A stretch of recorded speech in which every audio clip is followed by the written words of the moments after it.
আসসালামু আলাইকুম গাইস, কেমন আছেন? আশা করি ভালো আছেন। আজকে আপনাদের সামনে নিয়ে আসছি ডক্টর জাকির নায়েকের ভিডিও।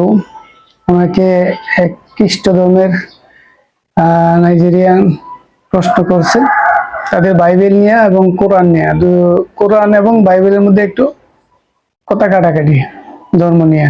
তাহলে চলুন বিস্তারিত কি আসছে দেখতে থাকি। ইতিমধ্যে আপনারা স্ক্রিনে দেখতে পাচ্ছেন। তাহলে চলুন দেরি না করে দেখে আসে। যাওয়ার আগে বলে নেই, আমার চ্যানেলে যারা নতুন, আমিও নতুন, ওই সাপোর্ট দিবেন ইনশাল্লাহ। চলুন একে অপরের পাশে থাকি। তাহলে চলুন দেখে আসি। আর অরিজিনাল ভিডিওটা আমার ডিসক্রিপশন বক্সে থাকবো, ওখান থেকে আপনারা দেখে নেবেন।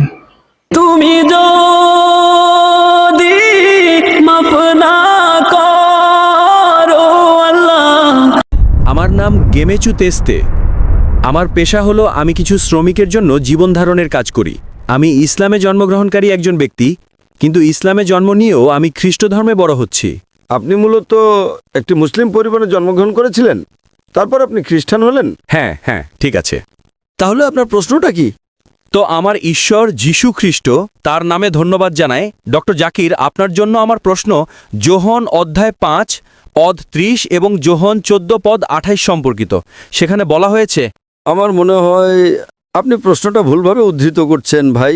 যদি আমি ভুল না করে থাকি, আপনি জিজ্ঞাসা করছেন যে যীশুখ্রিস্ট তার উপর শান্তি বর্ষিত হোক বলেছেন, আমি পথ, সত্য আর জীবন, আমার মধ্য দিয়ে না গেলে কেউই পিতার কাছে যেতে পারে না। আপনি কি এটার কথা বলছেন? হ্যাঁ। হ্যাঁ, আপনি সঠিকভাবে উদ্ধৃত করছেন না। আমি কিছুটা শুনতে পেয়েছি, কিন্তু আপনার উদ্ধৃতিটি সঠিক ছিল না। তাহলে আপনি বলতে চাইছেন যে এটা বাইবেলে উল্লেখ আছে, তাই তো? হ্যাঁ, তাহলে আপনি কি একমত যে যিশু বলেছেন আমার পিতা? বাইবেলের সেই যিশু ও কোরআনের যিশু একই ব্যক্তি? আপনি কি এতে বিশ্বাস করেন?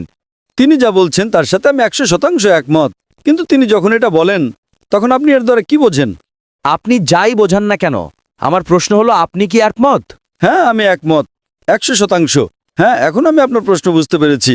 কিন্তু আমার বিশ্বাস আপনি বাইবেল সম্পর্কে ভালোভাবে অবগত নন, কারণ আপনার উদ্ধৃতিটি অর্ধেক ছিল, এটি সঠিক ছিল না। আপনি যা বলছেন সেটা বাইবেলের যোহন অধ্যায় 5 পদ 6 থেকে উদ্ধৃত করছেন। না না না, যোহন অধ্যায় 14 পদ 28 এবং যোহন অধ্যায় 5 পদ 30। আপনি কি এই অধ্যায়গুলোর সাথে একমত? সেখানে কি বলা হয়েছে? সেখানে বলা হয়েছে আমার পিতা। যিশু বারবার বলছেন আমার পিতা। আপনি কি কোরআন এবং বাইবেলের যিশুর আমার পিতা বলার সাথে একমত? যোহনের অধ্যায় 5 পদ 30 আমি জানি।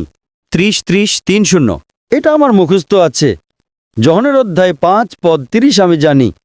হ্যাঁ, সেখানে বলা হয়েছে, আমি নিজে থেকে কিছুই করতে পারি না, আমি যেমন শুনি তেমনই বিচার করি, এবং আমার বিচার ন্যায্য, কারণ আমি নিজের ইচ্ছা নয়, বরং আমার পিতার ইচ্ছা পূরণ করতে চাই। তো আপনি কি একমত? আমি এর সাথে একমত, কিন্তু আপনি আগে যা উদ্ধৃত করেছিলেন তা ভিন্ন ছিল। এখন আপনি অধ্যায় 5 পদ 30 উদ্ধৃত করছেন, কেন পরিবর্তন করছেন? অধ্যায় 5 পদ 30 আমার স্মৃতিতে আছে। আমি অবশ্যই একমত। যীশু খ্রিস্ট তার উপর শান্তি বর্ষিত হোক, যোহনের অধ্যায় 5 পদ 30 বলেছেন, আমি নিজে থেকে কিছুই করতে পারি না। একমাত্র তিনি যিনি নিজে থেকে কিছুই করতে পারেন না, জিরো। আচ্ছা, আপনি একটু শুনতে পাবেন, তারপর উত্তর শুনুন। আপনি একটি প্রশ্ন করেছেন, এখন একটু উত্তর শুনুন। আপনি এখানে বিতর্ক করতে আসেননি, তাই তো? প্রশ্নোত্তর পর্বে আপনি একটি প্রশ্ন করেন আর চুপ করে থাকেন। আমি যেমন শুনি তেমনই বিচার করি, এবং আমার বিচার ন্যায্য, কারণ আমি নিজের ইচ্ছা নয়, বরং আমার পিতার ইচ্ছা পূরণ করতে চাই। তো আপনি কি একমত? আমি এর সাথে একমত। তো আমার মতে, যখন আমি বাইবেল পড়ি, যীশু খ্রিস্ট বলেছেন, আমি নিজের থেকে কিছুই করতে পারি না, এটাকে আপনি বিশ্বাস করেন? হ্যাঁ, আমি 100% বিশ্বাস করি। তাহলে যদি আপনি বিশ্বাস করেন যিশুর একজন পিতা আছেন, কোরআনে, পুরো কোরআনে ঈশ্বর, আপনি যা বলছেন খ্রিস্ট ধর্মে পিতা হলেন ঈশ্বর, তাই না? তাহলে পুরো কোরআনে পিতা শব্দের কোনো উল্লেখ নেই। আপনারা তো আল্লাহকে আমার পিতা বলে ডাকেন না, তাই না? অবশ্যই আমরা ডাকি না। তাহলে এই ভিত্তিতে যিশু মুসলিম নন। যখন কেউ বলে আল্লাহ আমার পিতা, তখন সে ইসলাম থেকে বেরিয়ে যায়, তাই না? সঠিক। তাহলে আপনি কিভাবে বলেন যিশু, যিনি বারবার বলছেন আমার পিতা, অথচ আপনি তাকে প্রত্যাখ্যান করেন? ভাই, যীশু খ্রিস্ট তার উপর শান্তি বর্ষিত হোক, তিনি নবী মোহাম্মদের আগে এসেছিলেন। কারণ হলো, শুনুন, আমি সম্মানের সাথেই বলছি। ভাই, আপনি যদি ডিবেট করতে চান তাহলে হল বুক করুন। এটা প্রশ্নোত্তর পর্ব। আপনি কি ইংরেজি বোঝেন? প্রশ্নোত্তর পর্বে আপনি একটা প্রশ্ন করেন আর চুপ করে থাকেন। আচ্ছা, চুপ থাকলাম। আপনি একটা প্রশ্ন করেছেন, এখন চুপ করে থাকেন। আমি আপনাকে গুরুত্বপূর্ণ প্রশ্ন করেছি। আমি উত্তর দিচ্ছি, আপনি কি চুপ থাকবেন? এটা কোনো বিতর্ক সভা নয়। যদি আপনি বিতর্ক করতে চান তাহলে আফ্রিকার সবচেয়ে বিখ্যাত পাদ্রীকে ডাকেন, যিনি 30-40 হাজার মানুষ জোগাড় করতে পারবেন। আমি তার সাথে বিতর্ক করব। বুঝতে পেরেছেন? আপনি তো একজন বাচ্চা, আপনার সাথে বিতর্ক করে কি লাভ? আপনি আমাকে বলেছেন যে ইসলামে যে কেউ আল্লাহকে পিতা বললে সে ভুল। অবশ্যই এটা ভুল, কারণ পিতা সর্বশক্তিমান ঈশ্বরের কোনো গুণবাচক নাম নয়। ঠিক আছে, হ্যাঁ, কিন্তু এটা কোরআন নাজিল হওয়ার পরের বিধান। যীশুখ্রিস্ট কোরআন নাজিল হওয়ার আগে এসেছিলেন, তাই যীশুখ্রিস্টের জন্য যখন মুহাম্মদ সাল্লাল্লাহু আলাইহি ওয়াসাল্লাম আসেননি তখন তার মুহাম্মদের উপরে বিশ্বাস করার কোনো প্রশ্নই ছিল না। তিনি শুধু ভবিষ্যৎবাণী করেছিলেন। বুঝতে পেরেছেন? সুতরাং কোরআনের সমস্ত আইন কোরআন নাজিল হওয়ার পরে প্রযোজ্য। যীশুখ্রিস্ট কোরআন নাজিল হওয়ার আগে এসেছিলেন। আপনি কি বুঝতে পেরেছেন? সুতরাং যেহেতু যীশুখ্রিস্ট তার সময় আল্লাহর একজন রাসূল ছিলেন, তিনি যা প্রচার করেছিলেন তা সঠিক ছিল। কিন্তু আপনি যদি কোনো ভুল শিক্ষা পান তার সাথে আমরা একমত নই। তাই আমি বলছি যীশুখ্রিস্ট তার উপর শান্তি বর্ষিত হোক বাইবেলে বলেছেন, যদিও আমি পুরো বাইবেলকে ঈশ্বরের বাণী বলে মনে করি না, কিন্তু এই পদটি যোহনের অধ্যায় 5 পদ 30 আমি একমত যে এটা 100% সঠিক। তাহলে আপনি ইসলাম থেকে বহিষ্কৃত যদি আপনি বিশ্বাস করেন যে যিশু। এখন আপনি এখানে আমাকে ইসলাম শেখাতে এসেছেন, তাই তো? আপনি ইসলাম সম্পর্কে কি জানেন? আপনি ইসলাম সম্পর্কে কি জানেন? আমি তো ইসলামে জন্ম নেওয়া মানুষ। আপনি কি জানেন? আমি মুসলিম নই, আমি জানি না কিছু। যদি আপনি যিশুকে বিশ্বাস না করেন তাহলে ইসলাম থেকে বাইরে। না না না না, যদি আপনি যীশু খ্রিস্ট তারপর শান্তি বর্ষিত হোককে বিশ্বাস না করেন আপনি ইসলাম থেকে বাইরে। কোরআনের আগে যারা এসেছিলেন তাদের আইনকানুন ভিন্ন ছিল। আল্লাহর সমস্ত নবী এক ঈশ্বরে বিশ্বাস করতেন। সেই সময় এমন কোনো নিয়ম ছিল না যে আপনি ঈশ্বরকে আল্লাহকে পিতা বলতে পারবেন না। যীশু খ্রিস্ট আল্লাহর একজন রাসূল ছিলেন। তাহলে আল্লাহর রাসূল ছিলেন তিনি বলছেন আমি নিজে থেকে কিছুই করতে পারি না, এর মানে তিনি শূন্য। তাহলে আল্লাহ কি পরিবর্তন করছেন?